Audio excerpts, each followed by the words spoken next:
Hey crafty people, it's Tasha here for Trinity Stamps, and I'm back with another sneak peek at the brand new release that will be out at the end of this week. So I'm going to be sneaking the Layered Pine Forest stencil, and I've also got a cheeky sneak for one of the stamp sets that's coming out as well. So it's a slimline sized stencil. You get several stencils and each one has got 2 sets of images on, so as you can see there, I'm just lining up the first row. Now you can choose to do it from the closest of the like the trees that are closest to you back, or you can go from the back to the front. I've tried both and liked both ways, but after my birch tree layering stencil before, I've now realised that the lighter trees go at the back, so that's what I'm doing this time. So I've just lined it up, and I'm just going to be using Ultra inks for this project. So I've just blended really lightly that first layer of trees. You notice the cardstock that I have is not actually as long as the stencil, so you just want to make sure that you line it up one or the other at the ends of the stencils with the end of your paper or cardstock every time you line it up, and that will mean that you are in line. But don't do what I did. I made some of my first layer of trees shorter, and I don't know why I did that, but I did. So yeah, just don't do that. Just line up the bottom of the stencil with the bottom of your cardstock, or if you're working on a larger piece of cardstock because you want to cut it down, just make sure that all of those are in a line. So I'm now working on the second layer and just going a little touch darker. One thing that I really love about these trees is that they aren't all like completely straight. Some of them are like sort of tipped to one side or turned a little bit. It just makes it look much more realistic, because those trees have all got a little bit of character, which I really liked. So I'm using greens today, but you don't have to use green. I have another slight sneak. I may or may not have another project coming up after the release where I used a different set of colours. So I'm excited for you to see that.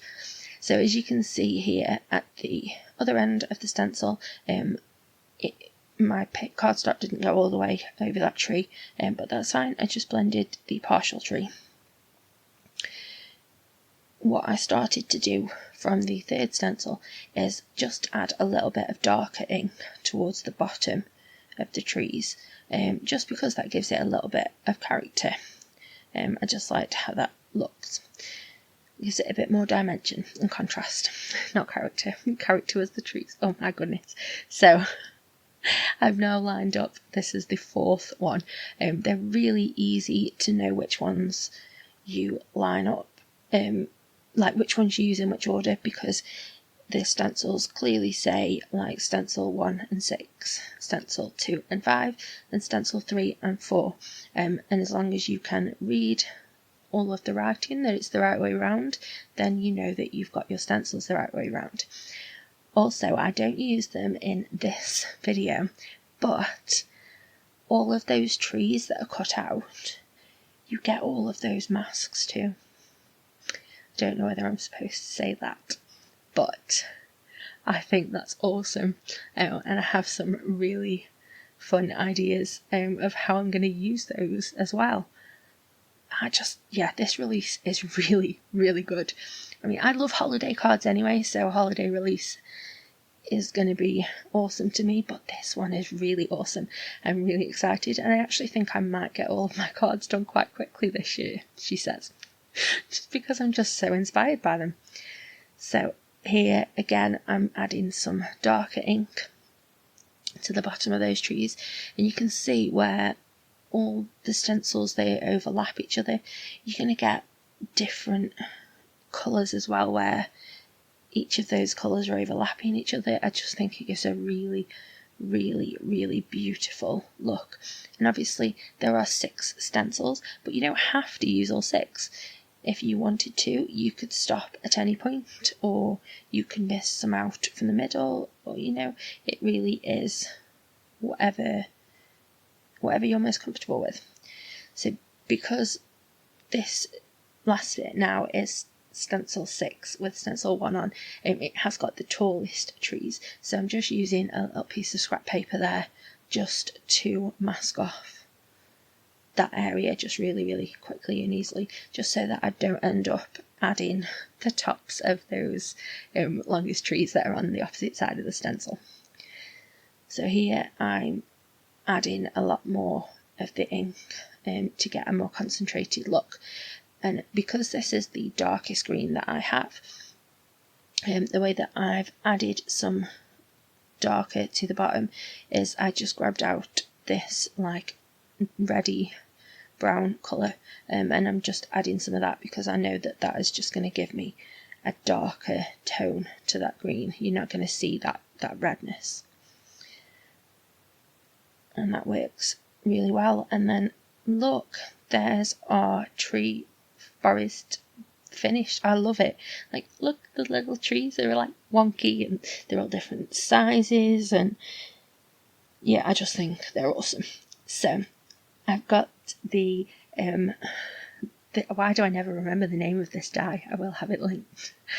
So I've taken, there's 2 slimline dies that come with it with this set, so I've taken the larger of the 2 and I'm cutting that from some just like, it's called buff, just craft type cards that I have in my stash, and then I'm cutting the smaller one from my forest. So I am going to cut the tops of some of those trees off, but I kind of like it when the picture goes on beyond the card. It just makes it look very, I don't know, just makes it, I just like it, scenic. So I'm adding some glue to the back of here.